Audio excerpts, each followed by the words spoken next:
wuxuu ku dhahay guriga kusii geynaya xaafada Quusatuuriya kadib waxba ii soo gaday oo dadka maaragtay ku sarqaamayaan oo miirku ka tagayo ii soo gaday cabitaan buu ii soo gaday animaan ogeyn inuu wax ku soo darayo in kale kadib marka cabitaanka aan cabay baa igu dambeysay inaan miir dhawn bay igu dambeysay kadib wuxuu keenay xaafadiisa markuu xaafadiisa keenay wuxuu iga duubay filin anigoo maaragtay aan hayn kiniinada maanka dooriya lagu suuxo ayuu cabitaanka ugu daray gabadhan kadib sidii doono ayuu ka yeelay wejigiisa ayuu qariyay muuqaal anshax xumo ayuuna ka duubay waa dhacdo ku faaftay Telegram saacadihii u dambeysay ee xalay dhacdadan gabadhan ayuu barnaamijkeena maanta aynu ku qaadaynaa iyo ninka ficilkaasi foosha xun kula kacay gabadhan dhinaca kale wiil Soomaali ah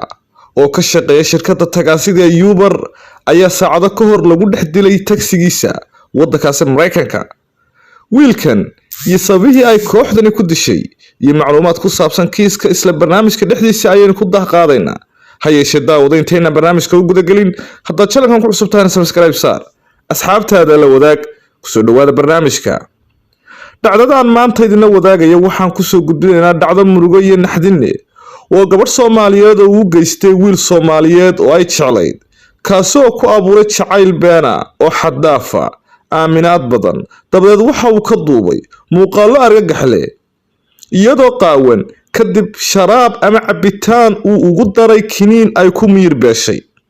sidaas ayuu uga duubay muuqaal uu baraha bulshada la wadaagay iyo asxaabtiisa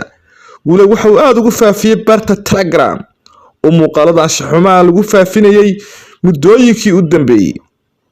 gabadhan oo lagu magacaabo Farxiya magaceedana ku soo koobtay Farxiya kaliya magaceeda ayay ku soo kooftay Farxiya waxa arrinka foosha xun kula kacay wiil ay sheeko jacayl ka dhaxaysay oo magaciisa ku sheegtay Cabdiraxmaan Xuseen sheekada ayaa markii ay dhacaysay waxa ka codsaday inay is arkaan isla markaana gurigiisa ay ku soo booqato iyadoo wax shaki ah aan ka qabin ayay gurigiisa ugu timi waxa uu sii diyaariyay dabinkii uu rabay inay ku dhacdo kaasoo sharaab ugu daray kiniino sidaasna markii ay sharaabkii ku cabtay ay ugu wardambeysay wax miira halka ay ku sugan tahay ayay ku suuxday gabadhani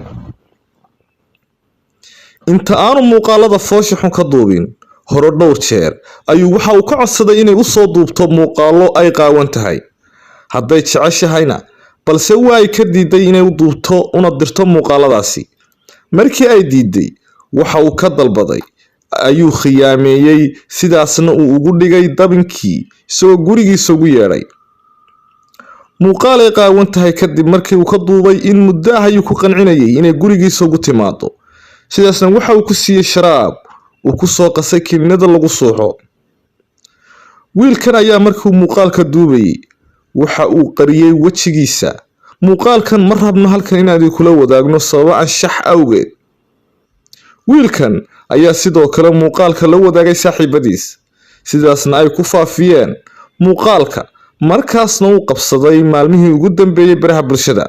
gabadhan ayaa si fudud ku aamintay isla markaana waxa uu la dhaqmay si wuxuushnimo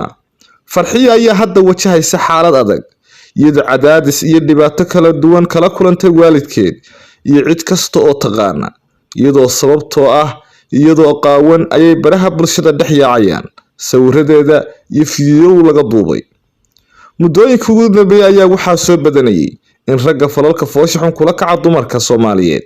ee aamina intay jacayl been ah ku abuuraan ay muuqaalo iyo sawirro qaawan ka qaataan sidaasna hadhow ugu rikaateeyaan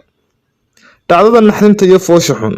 ay wajahayso Farxiyo ayaa waxa uu maleegay kii ay aamintay ay islahayd rag dhan kana ka xiga ayna islahayd waa jacaylkaagii ugu dambeyntii haddaan nahay Bahda Lays Media waxaan uga digaynaa in haweenka Soomaaliyeed inaaday si sahlan aanay ku aaminin ragga aysan aqoonta u lahayn haddii kale waxa kugu dhici kara arrino fool xun oo ay tan oo kale ay ka mid tahay wuxuu ku dhahay guriga kusii geynaya xaafada Quusatuuriya kadib waxba ii soo gaday oo dadka maaragtay ku sarqaamayaan oo miirku ka tagayo ii soo gaday cabitaan buu ii soo gaday animaan ogeyn inuu wax ku soo darayo in kale